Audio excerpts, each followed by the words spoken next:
Je m'entretiens maintenant avec Marie-Ève Lajoie, qui est chargée de projet pour la Fondation Félix Leclerc. Madame Lajoie, bonjour. Bonjour, Monsieur Verret. D'abord, parle-moi un petit peu de la réflexion qui a été entamée là, par la Fondation. C'est un exercice d'introspection qui a été réalisé dans les dernières années, est-ce qu'on peut dire ça? En fait, oui, c'est un exercice de planification stratégique. Donc, la Fondation Félix Leclerc aura bientôt 40 ans en 2023. Donc, elle existe depuis 1983. Sa mission, c'est vraiment de faire rayonner la mémoire et l'œuvre de Félix Leclerc. Donc, dans cette foulée-là, les administrateurs ont décidé de préparer une planification stratégique pour les 3 prochaines années, donc pour l'avenir de la Fondation. Quelles sont les conclusions justement de cette planification stratégique-là? Qu'est-ce qui est ressorti là précisément? En fait, on peut conclure d'emblée que le travail accompli au cours des dernières années est important, impressionnant. Le nombre d'administrateurs qui se sont impliqués, bénévoles, partenaires, on a pris connaissance en fait de l'ampleur du travail qui avait été fait au cours des dernières années, mais aussi d'un besoin de diversifier les revenus, les sources de financement et de développer là, des projets porteurs pour l'avenir. Quels sont les objectifs qui sont justement rattachés à ces orientations-là? Je dirais qu'il y a trois grandes lignes, selon moi. Vraiment le développement des fonds et des opportunités, le rayonnement aussi de l'héritage de Félix Leclerc et tout ça, bien sûr, en collaboration avec le plus de partenaires possible, tous les amis de Félix, donc qu'on parle de partenaires privés, de partenaires publics, des instances locales aussi, des autres équipements culturels. Donc, c'est vraiment les objectifs principaux là, de la Fondation. Et pouvez-vous élaborer un petit peu sur les projets là, qui pourraient être réalisés là, dans les prochaines années là, à l'espace Félix Leclerc? Tout à fait. En fait, les objectifs que je viens de nommer découlent en fait de certaines orientations. La principale, c'est le développement, en fait, le renouvellement de l'offre spécifique à Félix Leclerc. On pense par exemple à l'exposition permanente ou à des projets de mise en valeur patrimoniaux. Aussi, par exemple, le développement du sentier du flâneur, qui est un sentier qui couvre le site de l'espace Félix Leclerc. Actuellement, on a près de 3 km de sentier. Donc, on aura à requalifier ces sentiers-là qui sont faits depuis environ 2010. Puis, on souhaite aussi développer l'offre de sentiers extérieurs.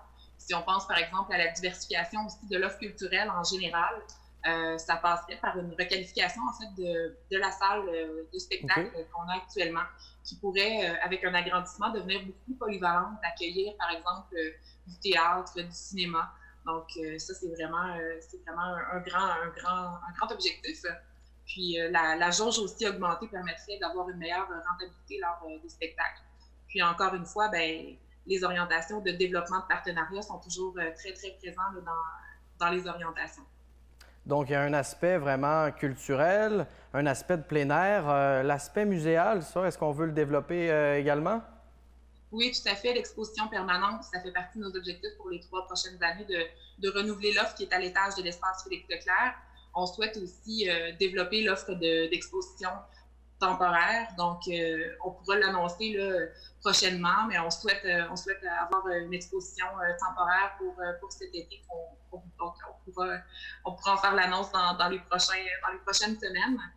Donc, à très court terme, projet d'exposition temporaire, aussi la mise à niveau du sentier du flâneur pour que tous les gens puissent en profiter cet été. On pense que les gens vont être au rendez-vous, qui vont souhaiter prendre un bon bol d'air frais, puis en même temps, ben, pourquoi pas un petit bol de culture en même temps. Ben oui. Donc c'est les projets qui sont mis de l'avant à plus court terme. Vous m'avez devancé un petit peu. Est-ce que ces projets-là, ça ferait en sorte justement que le lieu serait davantage ouvert à sa communauté, là? Est-ce que c'est un objectif là, poursuivi par la Fondation? Tout à fait. L'ancrage dans le milieu, c'est vraiment un élément qu'on souhaite développer, que ce soit par exemple avec des initiatives très, très récentes comme un partenariat avec l'Association bénévole de l'île d'Orléans. Vous avez probablement entendu parler des projets COVID de Pierre Perrault, le pharmacien de l'île. Donc, on a contribué à son 3e projet en offrant une centaine de livres sur Félix Leclerc pour les aînés qui vivent de l'isolement. Donc, par des petits projets comme ça, éventuellement, bien, ça deviendra de plus gros projets. Mais l'objectif, c'est vraiment de de s'ancrer dans le milieu, tout à fait, puis de collaborer. En fait, on fait ça pour la communauté, donc on veut le faire ensemble. Puis comment vous voyez l'avenir? Comment la Fondation compte-t-elle s'y prendre là, justement pour atteindre ses objectifs? À très court terme, on est en sollicitation effectivement de subventions pour certains projets, soit avec la MRC ou avec d'autres partenaires privés ou publics. Donc, à très court terme, on planche sur des projets et sur le financement de ces projets-là, puis on avance sur un plan d'action triennal.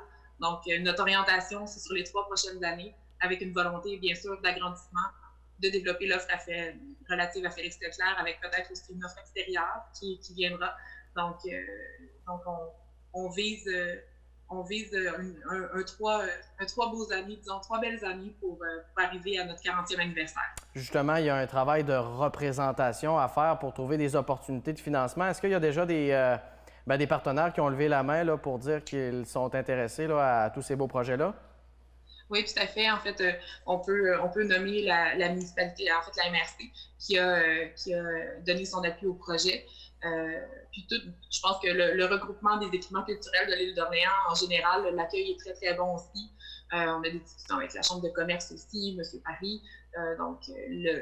On commence à diffuser notre projet, puis la réceptivité est très bonne. On pense que, autant au niveau patrimonial, culturel que touristique, ces orientations-là, ces beaux projets vont vraiment venir bonifier l'offre et culturelle et touristique pour les citoyens autant que pour les visiteurs.